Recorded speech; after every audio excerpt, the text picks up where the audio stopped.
ये प्रचंड जीत, ये अटूट विश्वास बिहार के लोगों ने बिल्कुल गर्दा उड़ा दिया। कि जो सेकंड एग्जिट पोल्स आए हैं उससे लग रहा है कि शायद मोदी साहब लूज कर जाएं। हैरानकुन तौर पर बीजेपी अलायंस जो है वहां पर नीतीश कुमार की जो साथ उन्होंने अलायंस किया हुआ है, और ये पार्टी कहलाती है जनता दल यूनाइटेड के अलायंस के साथ बीजेपी ने स्वीप किया है बिहार में। देखिए रिबा जी, जो इलेक्शन चल रहा था बिहार में, उसमें भारतीय जनता पार्टी की जो है वहाँ जीत हुई है। साथ साथ में अगर आपको बता दूं कि एनडीए एक ऐसी अलायंस रही है जिसमें भारतीय जनता पार्टी भी शामिल होती है। उनने 200 प्लस जो है उनका जो है जो आंकड़ा है वो पार हो गया, क्योंकि उनकी आवाम चाहती है कि यार वो हमारे प्राइम मिनिस्टर रहे, और शायद उनको बेहतर लगता है मुल्क की तरक्की या बाकी चीजें जो नरेंद्र मोदी साहब कर सकते हैं या कर रहे हैं, उससे वो लोग खुश हैं। देखिए, ये जो हिंदी हार्टलैंड है ना, ये नरेंद्र मोदी साहब की जान है इसके अंदर, याद रखिएगा। अब देखिए, एक चीज तो ये होना चाहिए कि बिहार का बड़ा क्लियर मैंडेट मिला। मैंने आपको बताया 5th highest number of law makers जो पार्लियामेंट में जाते हैं वो यहाँ से जाते हैं। बिहार जीतना इतना जरूरी क्यों था, ये आज आपको समझ आएगा। क्योंकि बिहार जीता है और इमीडिएटली हार्ड एक्शन आपने लेना शुरू कर दिया अपने एक स्टेट में। पर्दा उड़ा दिया है बॉस, और नीतीश मोदी की जोड़ी ने वो करके दिखाया है जिसकी उम्मीद एग्जिट पोल भी नहीं कर पाए थे। वोट चोरी का इल्जाम लगाया, कभी कुछ और कहा, कभी किसी मॉडल को लेकर आ गए और कहा कि जी ये ब्राजीलियन मॉडल है और ये भारत में वोट डाल रही थी। लेकिन पब्लिक जो थी वो अपने दिमाग से सोचती है, पब्लिक अपने हिसाब से चलती है। तो ये एक बहुत अच्छी बात जो कि मुझे भारत की लगती है। जय हिंद दोस्तों, वंदे राष्ट्र स्पेशल में आप सभी का स्वागत है। तो दोस्तों, बिहार चुनाव 2025 में एनडीए ने शानदार जीत दर्ज किया है। बीजेपी सबसे बड़ी पार्टी बनकर उभरा है, जिससे राज्य की राजनीतिक में उसका दबदबा और भी ज्यादा बढ़ गया है, जिसको लेकर पाकिस्तान मीडिया में काफी ज्यादा चर्चा का विषय बना हुआ है। और प्रधानमंत्री नरेंद्र मोदी ने भी जीत के बाद अपना गमछा लहरा दिया है। तो पूरा वीडियो अंत तक जरूर देखिएगा। पाकिस्तान मीडिया से इस पर क्या प्रतिक्रिया आता है। क्योंकि बीजेपी और वो दोनों मिलकर ये इलेक्शन लड़ रही थी, और कहा यह जा रहा है कि बीजेपी को एक बहुत बड़ा वोट पड़ा है। गालिबन एक तो ये है कि इस इलेक्शन के हवाले से बात करने का जो मकसद है वो मैं आपको एक्चुअल बताना चाहता हूँ। वो ये था कि जब से सिलेक्शन की बात हो रही थी तो पाकिस्तान में भी बहुत सारी चीजें चल रही थी। पाकिस्तान में ये चल रहा था कि जी इस इलेक्शन की वजह से नरेंद्र मोदी साहब कहीं पाकिस्तान पे अटैक ना कर दें, कभी ना कर दें। वो ये सारी बातें होती रही हैं। मैं वो चीज आपको बता रहा हूँ कि उन्होंने क्योंकि इलेक्शन जीतना है तो इसके लिए कोई ऐसी चीज हो कि जिसकी वजह से उनका वोट बैंक बढ़े। बट उसके बगैर ये कुछ हुआ, और उनको मेरे ख्याल से एक बहुत बड़ी एक वास्ट मेजॉरिटी जो है उन्होंने उनकी पार्टी को एनडीए के साथ मिलकर वोट किया है, और वो ये इलेक्शन जीते हैं। बात करूंगा एक चीज के वहां पे भी मुख्तलिफ पार्टीज हैं, 140 करोड़ की पॉपुलेशन रहती है, और नरेंद्र मोदी साहब को 3rd टाइम के लिए प्राइम मिनिस्टर उन्होंने चुना। अब देखते हैं कि भाई उन्होंने क्यों चुना।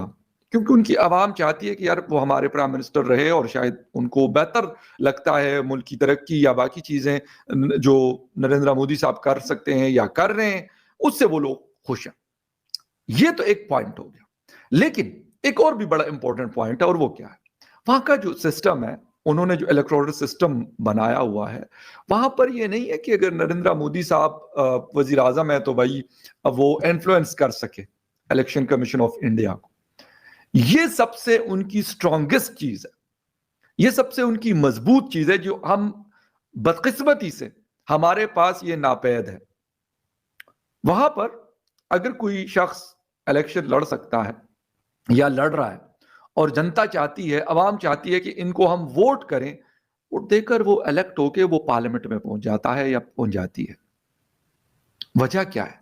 वजह यह है कि वहां पे ये सिस्टम नहीं है कि जिसे कहते हैं कि बैलेट बॉक्सेस को जाली वोटों से भरकर फॉर्म 45 में कुछ है, फॉर्म 47 में कुछ है, और फिर इलेक्ट होके वो कहते हैं जी हम तो पार्लियामेंटेरियन बन गए, हमने तो हुकूमत बना ली। ये वाला सिस्टम वहां पे नहीं, और ये वो बहुत बड़ा डिफरेंस है।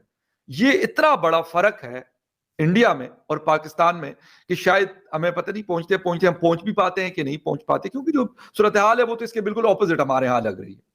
यहां तो वो चीजें की जाती हैं कि जहां पे इलीगल को लीगलाइज किया जाए।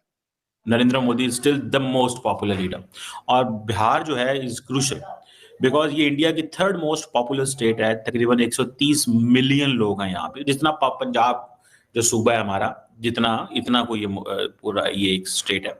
और कहा जाता है कि ये जो 5वां जो highest number of law makers हैं पार्लियामेंट में यहाँ से जाते हैं, ठीक है जी। सो ये अगर इसका कंट्रोल ना रहता, नेपाल से इसका बॉर्डर मिलता है बांग्लादेश के साथ, तो नरेंद्र मोदी की जो हिंदी हार्टलैंड की जो पावर स्ट्रगल थी वो खत्म हो जाती। ये हिंदी हार्टलैंड है। National political narrative Narendra Modi कभी भी ना बना सकते अगर ये चीज जो है वो सामने आती तो। देखिए ये जो हिंदी हार्टलैंड है ना, ये नरेंद्र मोदी साहब की जान है इसके अंदर, याद रखिएगा। और अब देखें एक चीज तो ये होना चाहिए कि बिहार का बड़ा क्लियर मैंडेट मिला। मैंने आपको बताया 5th highest number of law makers जो पार्लियामेंट में जाते हैं वो यहाँ से जाते हैं। ईस्टर्न स्टेट है और जैसे मैंने कहा Hindi heartland national political narrative को ये शेप करती है। और ये मोदी साहब का जो नेशनल डेमोक्रेटिक अलायंस कोलिशन है, ये बड़े आराम से वो जो 122 सीटों वो कर सकता है। और अब वो मेरे हाल है कि 170 सीटों तक से ज़्यादा लीड कर रहे हैं।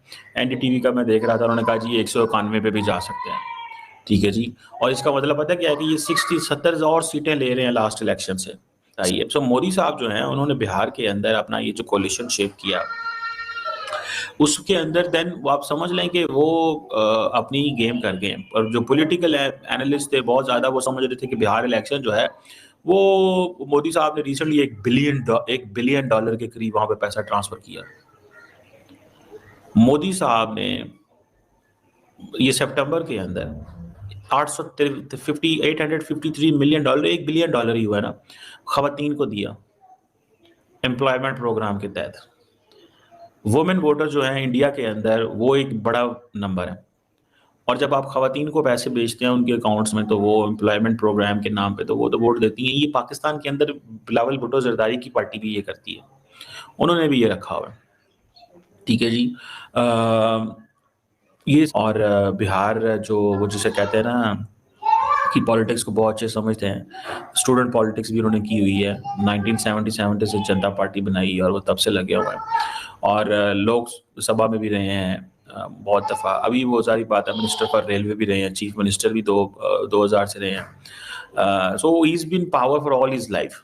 तो दोस्तों आप लोग ने वीडियो पूरा देख ली होगी किस प्रकार पाकिस्तान के कई मीडिया एक्सपर्ट अब बोलना चालू कर दिए कि देखो भारत के प्रधानमंत्री नरेंद्र मोदी भारत देश और दुनिया के सबसे ज्यादा पॉपुलर लीडर बन चुके हैं। दरअसल दोस्तों जब बिहार चुनाव हो रहा था उसके पहले पाकिस्तान के कई एक्सपर्ट तो ये भी बोलना चालू कर दिए थे कि बिहार में बीजेपी कभी नहीं आएगा, लेकिन जब बीजेपी का सत्ता आता है एनडीए के साथ तो पाकिस्तान के होश उड़े हुए हैं। आप लोगों को वीडियो में ये भी देखने को मिला होगा किस प्रकार भारत के प्रधानमंत्री नरेंद्र मोदी ने नई दिल्ली स्थित भाजपा मुख्यालय में बिहार विधानसभा चुनाव में एनडीए की जीत के जश्न के दौरान गमछा लहरा दिया और प्रधानमंत्री नरेंद्र मोदी ने बिहार के लोगों को बोल दिया कि तुमने गर्दा ही उड़ा दिया, जिसको सुनकर पाकिस्तान के लोग तो हैरान हो गए और बोलना चालू कर दिए कि भारत के प्रधानमंत्री नरेंद्र मोदी सबसे ज्यादा पॉपुलर लीडर बन चुके हैं। कई पाकिस्तानी मीडिया एक्सपर्ट तो ये भी बोल रहे थे कि अगर पाकिस्तान के अंदर इस प्रकार का चुनाव होता है तो पाकिस्तान के नेता फ्रॉडगिरी करते हैं, लेकिन दूसरी तरफ देखो भारत के अंदर सबसे सही और सटीक चुनाव होता है, लेकिन पाकिस्तान में पूरा ही करप्शन चुनाव होता है